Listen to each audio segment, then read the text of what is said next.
تحت المنتخب العماني. مرتدة الآن، محاولة، خطورة، فرصة هدف، أول جول أول للمنتخب العماني بعد خطأ كان من المدافع وحارس المرمى لم يتمكن من الإمساك في الكرة الماضية. عبد الله صالح يسجل الهدف العماني الأول في محاولة كانت مرت بشكل سليم وعدت في المرمى هنا من عبد الله صالح.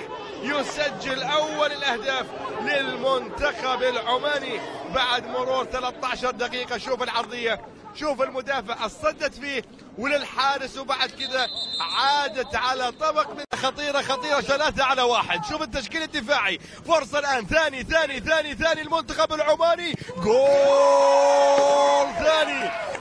ثاني مرتدة مثالية جدا للمنتخب العماني.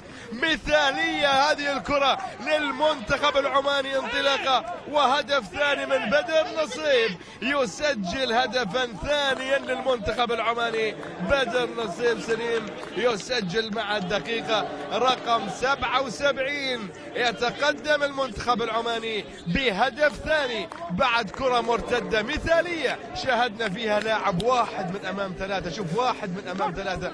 حتى أيضا علي أسد بالعودة لم يصل بالمكان السليم أو بالشكل السليم. المنتخب البحريني بإذن الله تعالى في يوم الخميس.